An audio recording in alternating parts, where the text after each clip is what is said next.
नमस्कार दोस्तों, आपका स्वागत है आपके अपने YouTube चैनल अद्भुत ज्ञान गंगा पर। चलिए शुरू करते हैं आज की कहानी। गंगाराम पटेल और बुलाखीराम नाई अपना सफर जारी रखते हुए एक और नए नगर में जा पहुंचते हैं। हर बार की तरह यहाँ भी नगर में प्रवेश कर बुलाखीराम ने एक अजीब सा दृश्य देखा। जो दृश्य वह वहां पर देखता है वह एक दैत्यानुमा आदमी और एक 12 वर्षीय बालक से संबंधित था।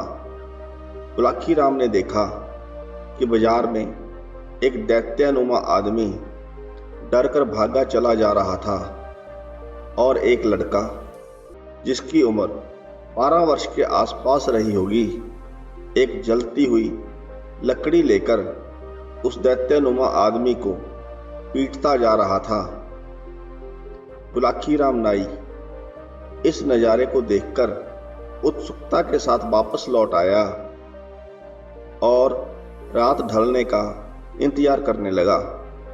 आखिरकार जब गंगाराम पटेल और बुलाखीराम नाई खाना खाकर अपने अपने बिस्तर पर पहुंचे तब अपनी उत्सुकता का रहस्य खोलते हुए बुलाखीराम ने पटेल जी को पूरी बात बताई और इस रहस्य को उजागर करने का निवेदन किया।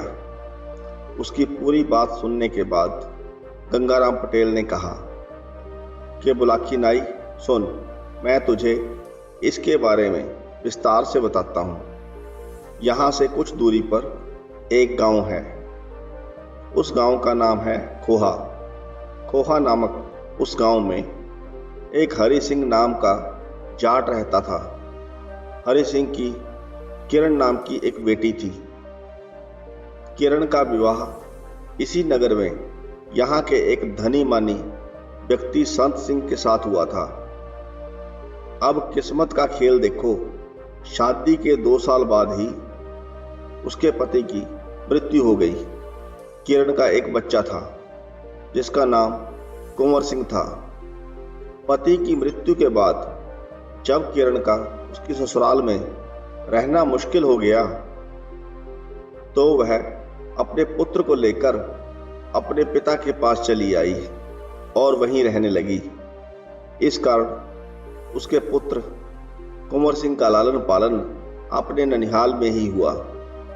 समय बीतता गया, कुंवर सिंह भी बड़ा हो गया और गांव के अन्य बच्चों के साथ बाहर खेलने के लिए जाने लगा। एक दिन एक बालक ने उसे बिना बाप का कहकर चिढ़ा दिया।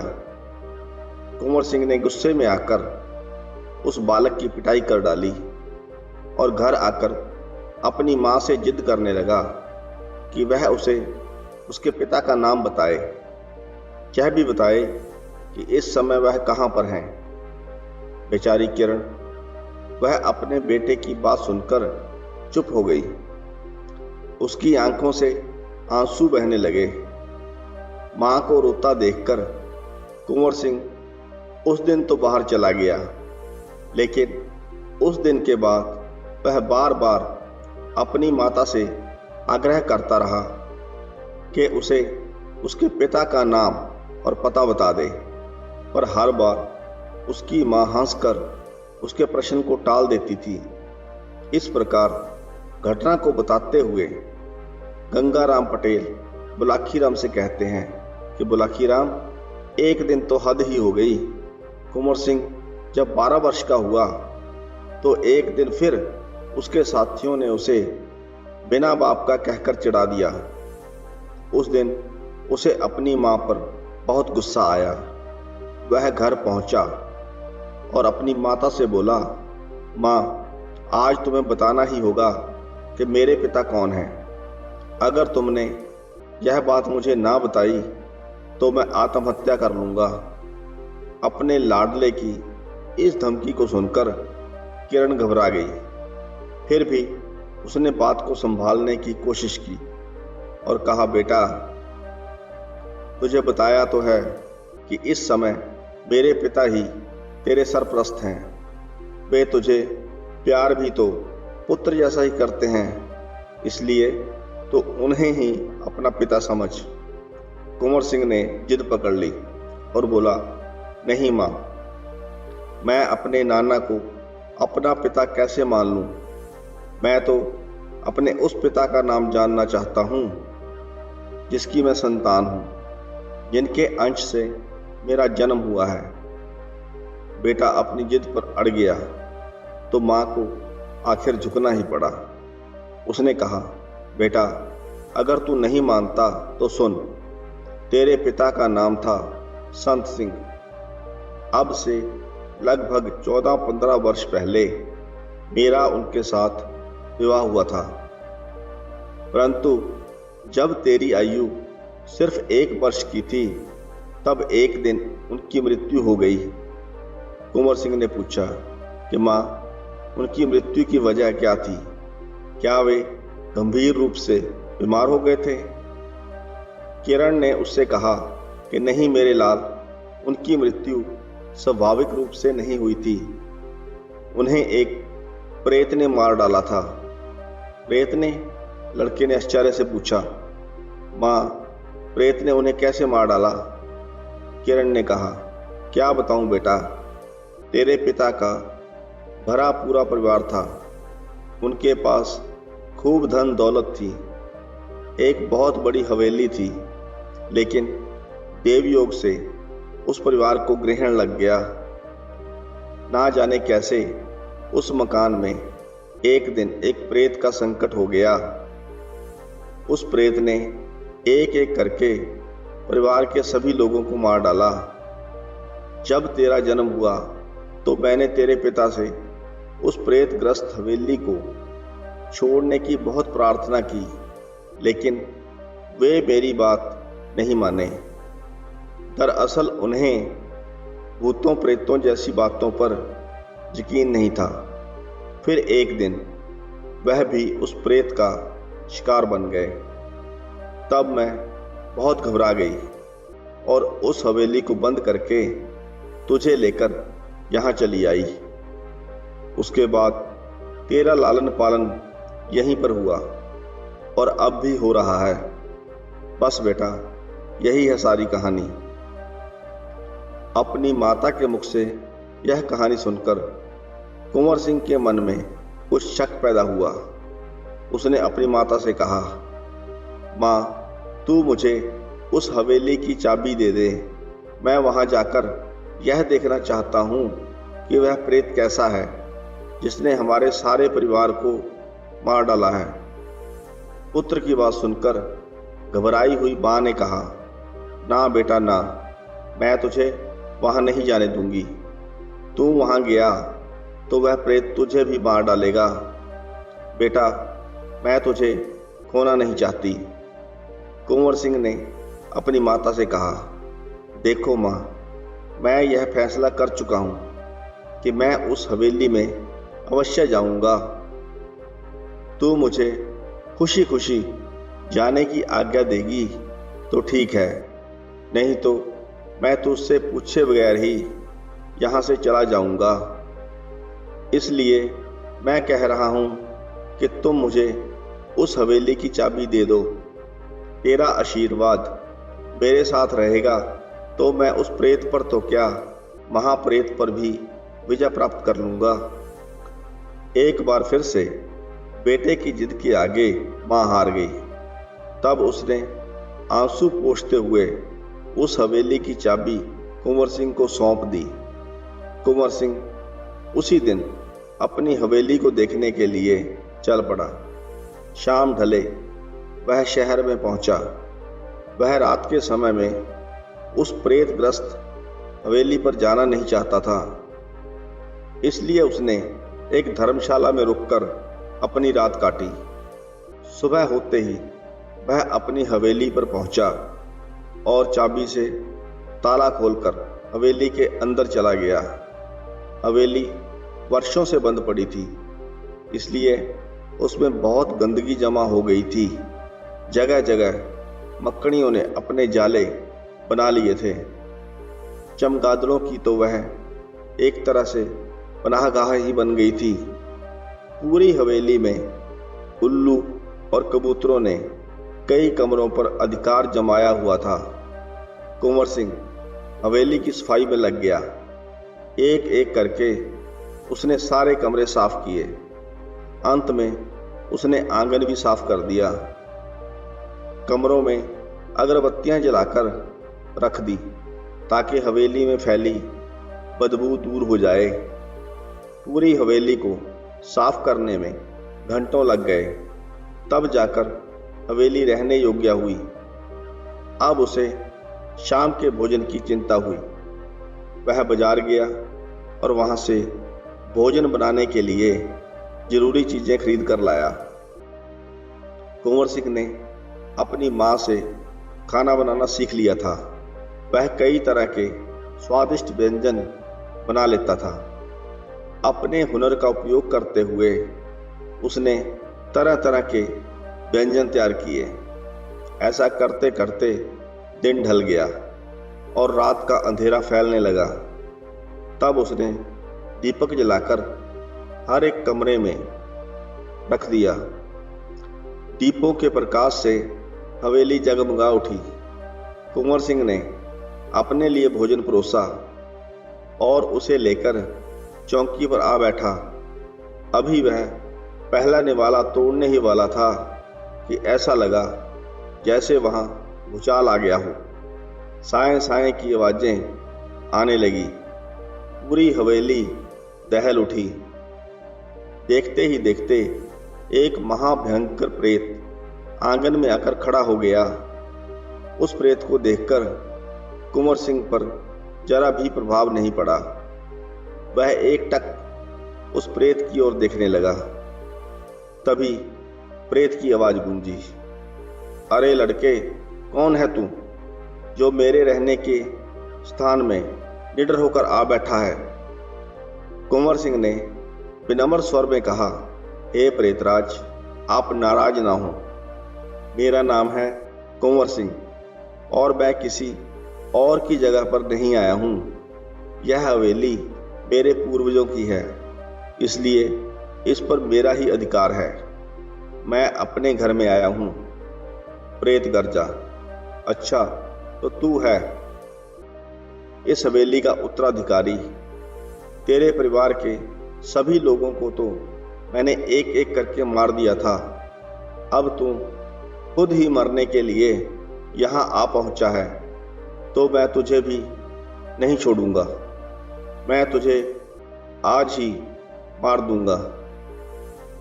लड़का बोला, जरूर मार डालना, पर आज आप मेरे मेहमान हैं।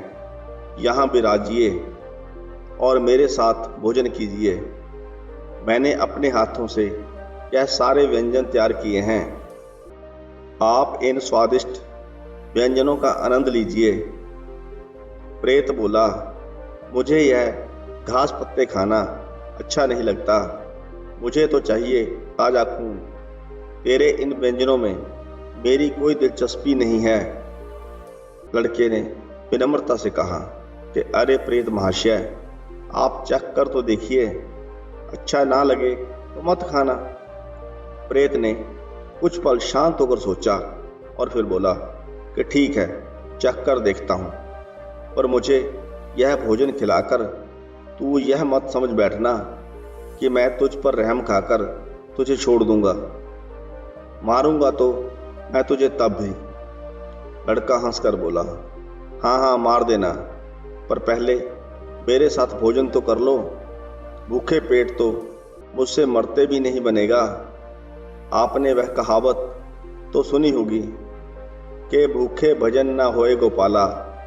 प्रेत थोड़ा नरम पड़ा और बोला, लड़के तू बोलता बहुत है, ला खाना परोस, देखूं कि तूने खाना वाकई अच्छा बनाया है या सिर्फ अपने मुंह मियाँ मिट्ठू बन रहा है। कुंवर सिंह ने तब उस प्रेत के लिए भी भोजन परोस दिया। भोजन वाकई स्वादिष्ट था। प्रेत ने ऐसा भोजन पहले कभी नहीं खाया था। उसने एक बार जो भोजन खाना शुरू किया तो सारा भोजन समाप्त करके ही दम लिया। खूब चटखारे ले लेकर प्रेत ने सारे व्यंजन खाए। जब वह पूरी तरह से तृप्त हो गया तो कुंवर सिंह ने उससे पूछा, कहिए प्रेतराज, कैसा लगा मेरे हाथ का बनाया भोजन? प्रेत बोला, बहुत अच्छा, अति स्वादिष्ट। लड़के, तेरे हाथों में तो जादू है। तूने इतना बढ़िया खाना बनाना कहाँ से सीखा? लड़के ने गर्व से कहा, प्रेतराज, यह मुझे मेरी माँ ने सिखाया है। अब मेरे लिए क्या आज्ञा है?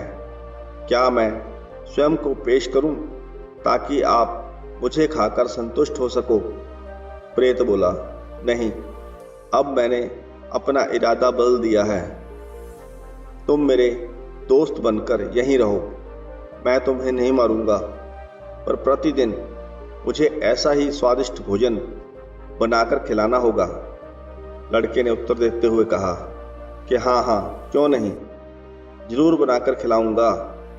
उस दिन से उस प्रेत और कुंवर सिंह में सुलह हो गई। दोनों उसी हवेली में रहने लगे। दिन में तो प्रेत अन्य प्रेतों के पास चला जाता था और रात को रहने के लिए हवेली में आ जाता था। कुंवर सिंह यह जानने के लिए उत्सुक रहने लगा कि पता तो चले कि यह प्रेत दिन में कहाँ चला जाता है। कुछ सोचकर एक रात उसने भोजन के समय उस प्रेत से पूछ ही लिया, प्रेतराज, मैं आपसे एक बात पूछना चाहता हूँ, बताएंगे? प्रेत ने मजाक भरे स्वर में कहा, पूछो। कुंवर सिंह ने उसे कहा, आप सारे दिन कहाँ रहते हो? प्रेत हंसते हुए बोला कि अरे भाई, हम भूतों प्रेतों की एक अलग दुनिया है। हमारे कार्य और क्षेत्र निर्धारित रहते हैं। मानवों की तरह हमें भी अपने उन सभी कार्यों को करना होता है। लड़के ने हैरान होकर कहा कि आपके जिम्मे में कौन सा कार्य है? प्रेत बोला, आजकल मैं धर्मराज की सेवा में नियुक्त हूँ। वह जैसा आदेश देते हैं मैं वैसा ही करता हूँ। लड़के ने कहा, आप और धर्मराज की सेवा में? धर्मराज वही ना जो हर प्राणी के कार्यों का हिसाब किताब रखते हैं और उसी के अनुसार उसे दंड या पुरस्कार देते हैं। प्रेत कहने लगा, हाँ भाई, वही धर्मराज। फिर लड़के ने उससे पूछा कि प्रेतराज, तब तो उन्हें यह भी मालूम होगा कि किस व्यक्ति की आयु कितनी है, वह कितने दिन तक जीवित रहेगा और वह कब किस दिन मरेगा। प्रेत ने कहा, हाँ भाई हाँ, वह धर्मराज हैं, इसलिए उन्हें यह सब मालूम होता है। पर तुम यह सब बातें इसलिए पूछ रहे हो? लड़के ने कहा, प्रेतराज, मुझे यह जानना है कि मेरी उम्र कब तक है, मैं कितनी उम्र तक जीवित रहूंगा। क्या आप मुझ पर कृपा करके धर्मराज से मेरी उम्र पूछकर मुझे बता देंगे? प्रेत बोला, यह कौन सा बड़ा काम है, मैं कल ही तुम्हारी आयु के बारे में पूछकर तुम्हें बता दूंगा। दूसरे दिन जब प्रेत ने धर्मराज से पूछा तो उन्होंने अपने बही खाते खोलकर कुंवर सिंह की आयु बता दी। रात को प्रेत ने आकर लड़के को बता दिया कि धर्मराज ने तुम्हारी आयु 75 वर्ष बताई है।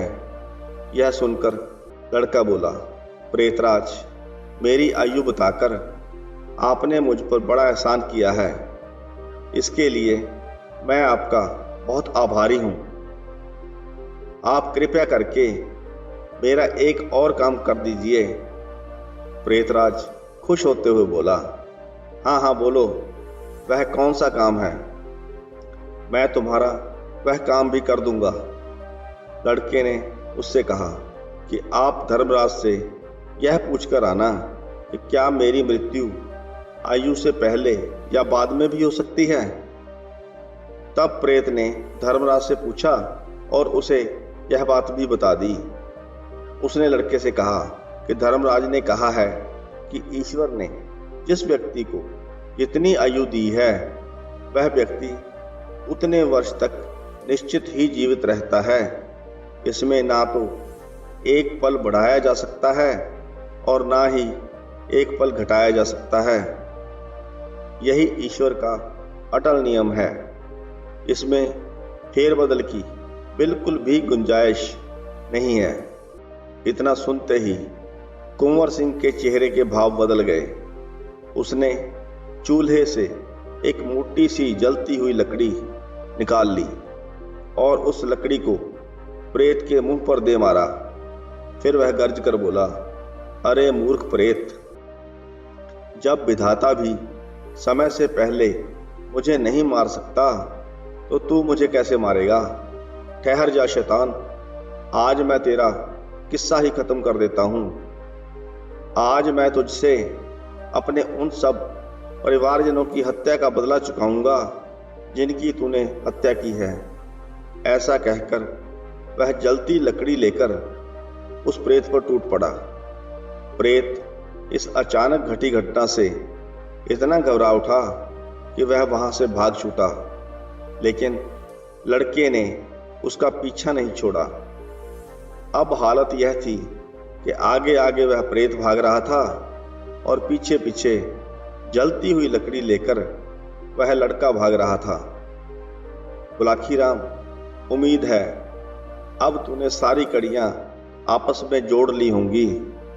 आज जो दृश्य तूने देखा था वह यही था। बुलाखीराम बोला, हाँ पटेल जी, मुझे मेरे प्रश्न का उत्तर मिल गया है। अब आप भी सो जाइए और मैं भी सोता हूं। अंत में दोनों पैर तान कर सो गए। आशा करते हैं आपको यह कहानी पसंद आई होगी। अगर आपको यह कहानी पसंद आई हो तो वीडियो को लाइक करें, चैनल को सब्सक्राइब करें। वीडियो को अंत तक देखने के लिए आपका बहुत बहुत धन्यवाद।